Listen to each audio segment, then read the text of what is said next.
Hello everyone, welcome to the learners room. दोस्तों, हमने अभी तक इस प्राइड एंड प्रेजुडिस नोवेल की कैरेक्टर्स, इसकी समरी, इसके कुछ कंफ्यूजिंग पॉइंट्स और इसको जिस ऑथर ने लिखा है जैन ऑस्टिन, इन सभी के बारे में चर्चा की है। आज के इस लेक्चर में हम डिस्कस करेंगे प्राइड एंड प्रेजुडिस की कुछ इंपॉर्टेंट थीम्स के बारे में, जो कि एग्जाम में यहां से क्वेश्चंस पूछा जाता है। देखिए, इसकी पहली थीम है प्राइड। इसके नाम, जो इसका टाइटल है प्राइड एंड प्रेजुडिस, तो उसी नाम से पहली थीम बनती है प्राइड। प्राइड मतलब होता है घमंड। देखिए, जो दोनों लीड कैरेक्टर है इस नॉवेल में, यानी कि जो इसके प्रोटैगोनिस्ट है, प्रोटैगोनिस्ट मतलब होता है हीरो या हीरोइन ऑफ द नॉवेल, जो कि है डार्सी और एलिजा। तो दोनों को कहीं ना कहीं प्राइड रहता है। जो डार्सी है उसको अपनी सोशल क्लास का प्राइड रहता है, यानी कि वो कितना रिच है, वो एक अच्छी फैमिली से आता है, तो उसको प्राइड रहता है उस चीज का। और एलिजा जो है, इसको अपनी इंटीग्रिटी पर प्राइड रहता है, यानी कि इसको इस बात पर भी प्राइड रहता है कि ये लोगों को जज कैसे करती है। समझ रहे हो आप? दोनों के ईगो यहां पर क्लेश होते हैं, हम देखते हैं, और लास्ट में जाके दोनों को पता चलता है कि यार, हम दोनों जो एक दूसरे के बारे में सोच रहे थे वो गलत था। यानी कि हमें क्या था? हमें था प्रेजुडिस, हमें पूर्वाग्रह था, हम बाइज्ड थे दोनों एक दूसरे से, हम बाइज्ड थे एक दूसरे के विचार को लेकर। तो दूसरी जो थीम है वो है प्रेजुडिस। डार्सी जो है ये एलिजा को लेकर प्रेजुडिस रहता है, यानी कि डार्सी जो है ये पहले ये सोच लेता है कि यार अच्छी लड़की नहीं है ये, यानी कि ये कोई खास भी नहीं है और थोड़ी सी नकचड़ी है ये, है ना। क्योंकि डार्सी जब इससे डांस के लिए वहां पर तो ये डार्सी नहीं पूछता, लेकिन बाद में डार्सी जब भी इसके सामने आता है ये थोड़ी सी चिड़ी हुई रहती है। तो और डार्सी पता है एलिजा के बारे में क्या सोचता है? डार्सी को ये प्रेजुडिस है कि यार एलिजा एक लोअर क्लास से जो है कि आती है, बिलोंग करती है, बहुत ज्यादा रिच ये है नहीं है, तो शायद लोअर क्लास का व्यक्ति अच्छा नहीं हो सकता। लेकिन ऐसा नहीं होता है।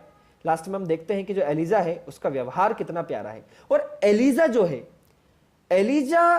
है कि ये किस प्रेजुडिस में रहती है, तो ये तो हमने नॉवेल इसमें प्ले में बहुत अच्छे से डिस्कस किया है इस नॉवेल में, कि एलिजा को ये प्रेजुडिस रहता है कि डार्सी क्योंकि रिच क्लास से आता है, ये बहुत ही अमीर व्यक्ति है, तो शायद ये मेरे लिए अच्छा नहीं है, ये एक अच्छा पति नहीं बन सकता, अच्छा लवर ये नहीं बन सकता। लेकिन लास्ट में कहानी बिल्कुल विपरीत होती है और आपने देखा ही है क्या होता है ना। चलिए, तो तीसरी जो थीम है वो है लव।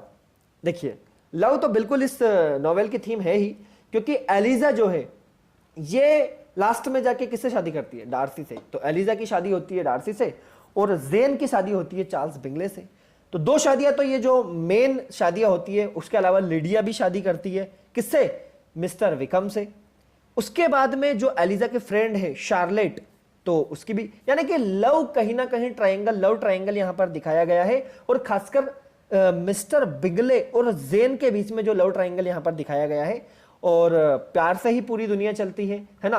तो ये दोनों एक दूसरे से काफी बेहद प्रेम करते थे, लेकिन कुछ प्रॉब्लम्स आती है बीच में, लेकिन लास्ट में सब कुछ सॉर्टेड हो जाता है। तो लव भी एक इसकी थीम है। नेक्स्ट है मैरिजेस। तो मैरिजेस तो मैं अभी आपको गिनवा ही रहा था कि एलिजा की मैरिज डार्सी से हुई, फिर जेन शादी करती है मिस्टर बिंगले से, है ना। लीडिया भी शादी कर लेती है मिस्टर विकम से, और जो शार्लेट है वो मिस्टर कोलिंस से शादी करती है। तो 4 शादियां इस पूरे के पूरे नॉवेल में होती है। तो मैरिज भी हम कह सकते हैं कि इस नॉवेल की एक थीम है। नेक्स्ट थीम आती है क्लास। देखिए, कौन सी क्लास?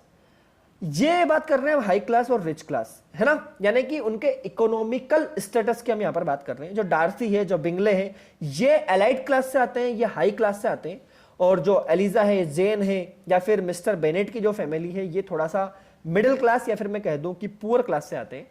तो कैसे एक क्लास लोगों की मेंटेलिटी को प्रभावित करती है, कैसे डिफरेंट क्लास जो है, यानी कि डिफरेंट कास्ट के, डिफरेंट क्लास के लोग एक दूसरे के बारे में क्या सोचते हैं, दोनों एक दूसरे को कितना अफेक्ट करते हैं। तो ये चीज इस पूरे के पूरे नॉवेल में दिखाई गई है ना। रिलेशनशिप में क्लास का क्या कुछ इंपॉर्टेंस रहता भी है या नहीं रहता है, ये भी इसमें दिखाया गया है।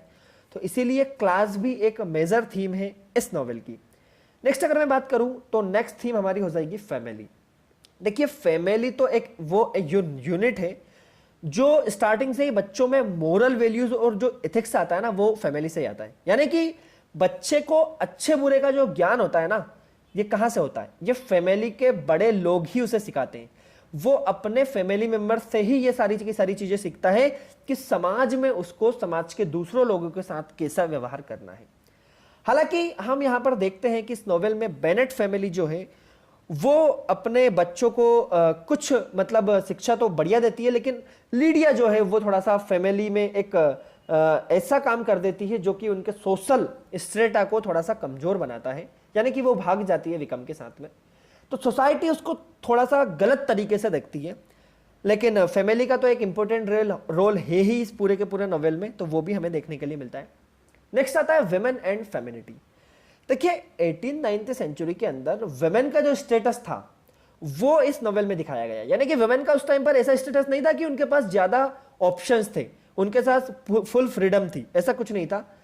उस समय पर आपको जानकर हैरानी होगी कि जो रिच क्लास की जो वुमेन रहती थी उनको अलाउ ही नहीं रहता था कि वो बाहर जाकर जॉब कर सके, अपने करियर को, अपने अंदर जो अपना कुछ पैशन है उसको फॉलो कर सके, है ना। So they don't have any option, उनके पास कोई ऑप्शन ही नहीं होता था, है ना। और उसके अलावा आप जानकर हैरान होंगे कि उनको अपनी फादर की प्रॉपर्टी को इनहेरिट करने का भी अधिकार नहीं होता। इसीलिए हम देखते हैं कि जो मिस्टर बेनेट है ये मिस्टर कॉलिंस को अपना वारिस बनाते हैं स्टार्टिंग में। तो ये दिखाता है वेमेन और फेमिनिटी को, है ना। यानी कि पहले सिर्फ लोग यही सोचते थे यूरोप में भी, ये हम बात कर रहे हैं 18th लेटर 18th और अर्ली 19th सेंचुरी की, कि जो विमेन है वो तो सिर्फ किस लिए बनी है, वो सिर्फ घर का काम करने के लिए बनी है। एक समय के बाद में उसकी शादी कर देंगे एक वेल सेटल्ड फैमिली में, उसको एक पैसे वाला घर मिल जाएगा और जो है कि उसकी जिंदगी जो है कि बढ़िया अच्छे से चलेगी। लेकिन हम देखते हैं कि जो लीडिया है, जो एलिजा है, ये सोसाइटी के इन नॉर्म्स को तोड़ती है और अपनी मनपसंद लड़के से ये लोग शादी करते हैं।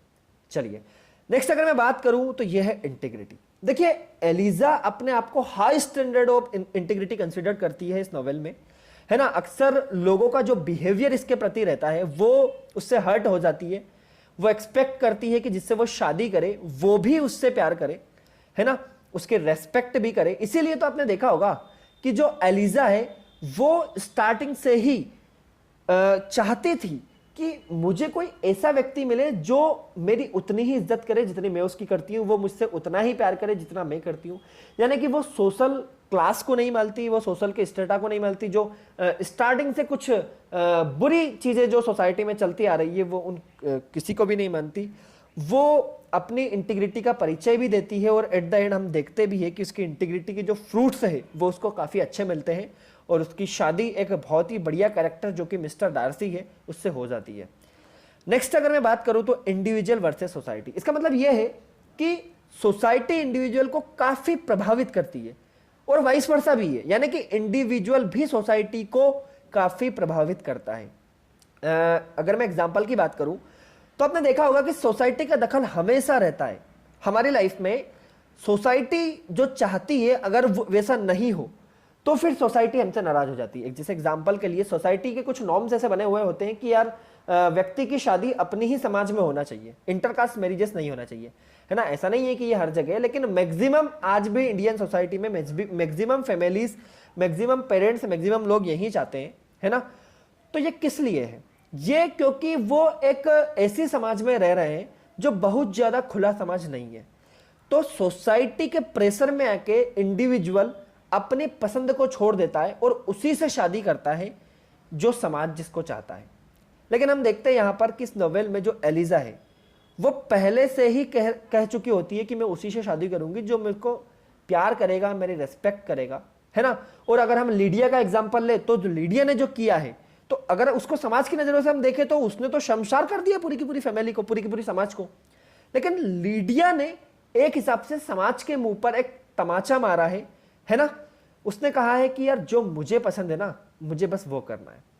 आगे बात समझ में आप सभी लोगों को। नेक्स्ट जो इस नॉवेल की थीम है वो है सेल्फ नॉलेज, है ना। सेल्फ नॉलेज तो ऑब्वियसली है ही।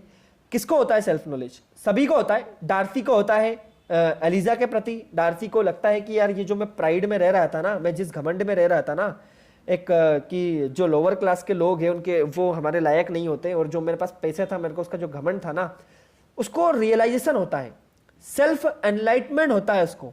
आ रही बात समझ में? और एलिजा को भी होता है। एलिजा को लोगों को जज करने का जो तरीका था वो गलत था कहीं ना कहीं। वो लोगों को एक दो बार में स्टार्टिंग से जज करने लगती थी, तो उसको भी ये रियलाइजेशन होता है, सेल्फ नॉलेज होता है कि कहीं ना कहीं वो भी गलत थी, है ना। तो ये नॉवेल हमें बताता है कि कहीं ना कहीं हम भी कभी गलत हो सकते हैं, लेकिन हमें सेल्फ रियलाइजेशन होना चाहिए कि कहां पर हम गलत थे। तो ये कुछ मेजर थीम्स थी। चलिए हम डिस्कस करते हैं सिंबल्स को। देखिए प्राइड एंड प्रेजुडिस के कुछ अगर मैं सिंबल्स की बात करूं तो पहला सिंबल है हाउस, है ना। यानी कि अगर किसी का घर बड़ा है, आलीशान है, तो उसका सोशल स्टेटस बड़ा है, ये जनरली समाज में हम लोग मानते हैं। आ रही बात समझ में? यानी कि हाउस किस चीज का सिंबल है? हाउस सिंबल है सामने वाले की सोशल क्लास का, कि वो किस क्लास से आता है, अपर क्लास से आता है कि मिडिल क्लास से आता है कि लोअर क्लास से आता है। आ रही बात समझ में? यानी कि जो छोटा सोशल स्टेटस होता है ना। अब देखिए किसी के घर में अगर कम इक्विपमेंट है, मान लीजिए उसके घर में डाइनिंग टेबल नहीं है, उसके घर में फ्रिज नहीं है ना, उसके घर में एसी नहीं है, तो लोग जनरली क्या मानते हैं कि यार ये तो एक मिडिल क्लास वाला व्यक्ति है या फिर एक लोअर क्लास वाला व्यक्ति है। तो हाउस जो है ये सिंबल है किस चीज का? ये सिंबल है सोशल क्लास का। हम इस नॉवेल में देखते भी है कि जो डार्सी है, तो डार्सी काफी पैसे वाला रहता है। डार्सी का जो पेम्बरले हाउस नामक इसकी जो जगह है वो काफी ज्यादा बड़ी है, तो उससे उसके सोशल क्लास का पता चलता है। दूसरा हमारा सिंबल है नेचर। देखिए जो लीड एक्ट्रेस है इस नॉवेल की एलिजा, तो उसके लिए नेचर जो है वो सिंबल है आजादी का, फ्रीडम का, है ना। जब वो घर के अंदर रहती है तब उसे लगता है कि यार वह इंडिपेंडेंट नहीं है, वो डिपेंडेंट है किसी पर। किस पर? अपने पेरेंट्स पर। लेकिन जब वो बाहर निकलती है, बाहर जब वो घूमती है, नेचर को वो देखती है, वो प्रकृति से जब रूबरू होती है, उसे जब वो फील करती है, तो उसे काफी अच्छी फीलिंग्स आती है। और जैसे ही अब वह आजाद है, जैसे ही अब वह फ्री हुई है, तो उसका एक कनेक्शन बन गया नेचर के साथ में। तो इस स्टोरी के अंदर जो नेचर है वो सिंबलाइज करता है इस नॉवेल की हीरोइन की फ्रीडम को, यानी कि एलिजा की फ्रीडम को वो सिंबलाइज कर रहा है। आगे आपको समझ में? नेक्स्ट सिंबल है डांसिंग। अब देखिए डांसिंग सिंबल किस चीज का है? देखिए डांसिंग सिंबल है रिलेशनशिप की स्ट्रेंथ का। हम देखते हैं कि स्टार्टिंग में जो पार्टी ऑर्गेनाइज होती है ना, उसमें या फिर मैं कह दूं कि जो मेला लगा था, जो भीड़ जमा हुई थी जहां पर सब लोग मिले थे, तो उसमें सब लोग डांस कर रहे होते हैं। जेन डांस करती है चार्ल्स बिंगले के साथ। तो इससे जेन और बिंगले के बीच की जो बॉन्डिंग है ना, उनके बीच का जो रिलेशन है ना, उसका पता चल रहा है, ठीक है ना। तो ये उनके रिलेशनशिप को बताता है। सभी को आई बात समझ में? जैसे कि अगर मान लो कोई दो लोग, अगर मैं अपने हमारी सोसाइटी की बात करूं, तो कोई दो लोग अगर फॉर्मल डांस कर रहे हैं, तो हमें समझ में आ रहा है कि यार उनके बीच में जो है कि बहुत ज्यादा कुछ रिलेशन अच्छा है नहीं, सिर्फ वो लोग एक दूसरे को जानते हैं इसलिए वो फॉर्मली डांस कर ले। लेकिन अगर कोई रोमांटिक डांस कर रहा है, कोई बिल्कुल क्लोज डांस कर रहा है, तो फिर हम उससे उसके रिलेशनशिप का पता लगा सकते हैं कि सामने वाले व्यक्ति के साथ इसका क्या रिलेशन हो सकता है। हम देखते भी है कि बाद में जो एलिजा होती है वो भी कोलिंस के साथ डांस करती है ना। और डांसिंग यहां पर सिंबलाइज कर रही है उस वक्त के रिलेशनशिप की एफिनिटी को। ये बात आपको समझ में आ रही होगी, है ना। और रिलेशनशिप की जो स्ट्रेंथ है, रिलेशनशिप की स्ट्रेंथ जो है, उसी से हमें उनके बीच की बॉन्डिंग का पता चलता है। तो डांसिंग भी एक सिंबल है इस नॉवेल का। चलिए अब हम बात करते हैं मोटिव्स की, यानी कि प्राइड एंड प्रेजुडिस जो नॉवेल है, इसमें कुछ मोटिव्स क्या है इसके। देखिए पहला शब्द है कोर्टशिप। अब कोर्टशिप क्या होता है? देखिए मेनली जो कोर्टशिप है ये एक पीरियड होता है, एक टाइम पीरियड होता है। ये होता है, अगर मैं इंडियन सोसाइटी के कंटेक्स्ट में बात करूं, तो हमारी एंगेजमेंट से लेके तो शादी के बीच का जो टाइम पीरियड होता है ना, यानी कि अगर आपकी किसी लड़की के साथ में एंगेजमेंट हुई है या किसी लड़के के साथ में आपकी एंगेजमेंट हुई है, तो उस एंगेजमेंट से लेके तो जब तक आपकी शादी नहीं हो जाती, उसके बीच का जो टाइम पीरियड होता है ना, जिसे हम कहते हैं dating period, something like dating period, तो वो है कोर्टशिप, है ना। और मेनली दो तरह की कोर्टशिप होती है, यानी कि ये जो नॉवेल है इसके कंटेक्स्ट में बात कर रहा हूं, तो इसमें पहली कोर्टशिप होती है डार्सी और एलिजा के बीच में। हाँ, भले ही उनकी एंगेजमेंट नहीं हुई है, लेकिन वो दोनों एक दूसरे को ठीक से जब से जानने लगे हैं, तब से लेके तो जब तक उनकी शादी नहीं हो जाती, उसके बीच का जो टाइम पीरियड है ना, वो है डार्सी और एलिजा का कोर्टशिप। दूसरा होता है जेन और बिंगले के बीच का कोर्टशिप। अब इसका तो आपको बहुत अच्छे से पता ही है कि जेन और बिंगले स्टार्टिंग से ही एक दूसरे को पसंद करने लगे थे, तो वहां से लेके तो लास्ट एट द एंड तक, जब तक इन लोगों की शादी नहीं हो जाती है, तब तक का जो टाइम पीरियड है वो है इस पूरे के पूरे नॉवेल का, इस पूरे के पूरे जो है कि नॉवेल का कोर्टशिप टाइम पीरियड। इतनी बात आपको समझ में आ रही होगी आई थिंक। तो कोर्टशिप बेसिकली वो पीरियड होता है जो शादी और एंगेजमेंट के बीच का होता है, जहां पर कपल एक दूसरे को समझते हैं एक दूसरे की, वहां पर उन दोनों की थिंकिंग मैच होती है ना, मैच हो रही है कि नहीं हो रही है, एक दूसरे के प्रति वो आकर्षित भी होती है, अपने अपने अपने फीलिंग्स को वो लोग शेयर करते हैं, अटैचमेंट बढ़ता है उनके बीच में। तो आपको समझ में आ रहा होगा। अब देखिए कुछ केसेस में ऐसा होता है कि जो ये कोर्टशिप टाइम पीरियड है ये सक्सेसफुल हो जाता है और कहीं कहीं पर अनसक्सेसफुल हो जाता है। कैसे मतलब, जैसे हम देखते हैं कि जो कोर्टशिप है उस टाइम पीरियड में, जो कोर्टशिप का टाइम पीरियड है उसका मेन मोटिव क्या है, उसका मेन मोटो है कि जो रिलेशनशिप है ना उसको शादी के अंदर हमें कन्वर्ट करना है, यानी कि relationship is converted into marriage. लेकिन हम देखते हैं कि अगर कोर्टशिप का टाइम पीरियड के बीच में दोनों लोगों के बीच में अच्छी अंडरस्टैंडिंग बैठ गई है तब तो उनकी शादी हो जाएगी, लेकिन अगर उन दोनों के बीच में अंडरस्टैंडिंग नहीं बैठ पाई तो फिर वे लोग शादी नहीं करते हैं। तो कोर्टशिप का मोटिव यहां पर क्या है, मैरिज। आई होप कि आपको समझ में आ रहा होगा मैं क्या बताना चाह रहा हूं। नेक्स्ट मोटिव है जर्नी। अब देखिए जर्नी क्या है, देखिए जर्नी काफी इंपॉर्टेंट मोटिव है। हम देखते हैं कि घर ही घर में रहकर बेनेट सिस्टर काफी बोरिंग फील करती है ना, और जब ये घूमने जाती है, किसी जर्नी पर जाती है तो कितना फ्रेश फील करती है ये। हम देखते हैं कि जो तीनों बहनें हैं, किटी, मेरी और लिडिया, ये लोग मिलिट्री मैन के साथ में कहीं पर घूमने के लिए जाते हैं, है ना। और जो एलिजा है वो जाती है पेम्बरले हाउस जाती है, वो अपनी फ्रेंड शार्लेट के यहाँ पर केंटे में घूमने के लिए जाती है, लिडिया विकम के साथ घूमने के लिए जाती है। तो देखिए जर्नी बहुत जरूरी है, ठीक है ना। जर्नी से व्यक्ति नई नई चीजें सीखता है और एक समय बाद व्यक्ति जब बोर हो जाता है ना तो जर्नी करना काफी इंपॉर्टेंट होता है ताकि वो एक फ्रेश फील कर सके। जो जर्नी है, जो यात्रा है, उसका मोटिव ये है कि एक परिवर्तन, एक चेंज लेकर आता है वो हमारी लाइफ के स्टेटस के अंदर। आ रही बात समझ में आपको, हम नई नई चीजों को एक्सप्लोर करते हैं, नई नई चीजें सीखते हैं, है ना। It gives perfect opportunity to try out new things, exciting delicious things हम जो है कि सीखते हैं जर्नी से, और ये एंश्योर करता है हमारी इनर पीस को, इनर हैप्पीनेस को, ठीक है ना। और आपने सुना होगा एक बहुत ही फेमस कोट है, जर्नी मैटर्स नॉट डेस्टिनेशन, है ना। डेस्टिनेशन पर तो आप पहुंच ही जाओगे, लेकिन जो उसके बीच के जो जर्नी वाला टाइम पीरियड है ना उसको एंजॉय करिए। अगर आप अभी किसी भी एग्जाम की प्रिपरेशन कर रहे हैं ना तो ये जो जर्नी है ना आपकी, स्टूडेंट से लेके, तो एग्जाम्पल के लिए आप टीचिंग एग्जाम के लिए कर रहे हो तो स्टूडेंट से लेकर टीचर बनने तक, अगर आप प्रोफेसर के लिए तैयारी कर रहे हो तो स्टूडेंट से लेकर प्रोफेसर के बीच की ये जो जर्नी है ना इसको एंजॉय करिए, है ना। आप ऐसे बोरिंग लाइफ बनाकर इसको वेस्ट मत करिए, इसको एंजॉय करिए। एक बहुत ही फेमस हिंदी में लाइन भी है कि मंजिल पर सिर्फ तस्वीरें ली जाती है, यादें तो आज भी सफर में ही बनती है ना। एक बार आपको अपना गोल जब अचीव हो गया ना, जब आपको अपनी मंजिल मिल जाएगी ना, तो आप कुछ नहीं करोगे, बस तस्वीरें लेकर और सोशल मीडिया साइट्स पर आप डाल दोगे। लेकिन भैया जो आपका ये सफर है, बीच का जो सफर है, यादें सच में भी इसी में बनती है। इसी में आप देखते हैं सुबह उठ रहे हैं, कब खा रहे हैं पता नहीं है, कब सो रहे हैं पता नहीं है, बहुत सारे दोस्त बनते हैं, है ना। लाइफ बहुत ही इंटरेस्टिंग रहती है। तो जर्नी वाकई में मैटर करती है, डेस्टिनेशन उतना मैटर नहीं करता। चलिए नेक्स्ट अगर मैं बात करूं तो नेक्स्ट है लेटर्स।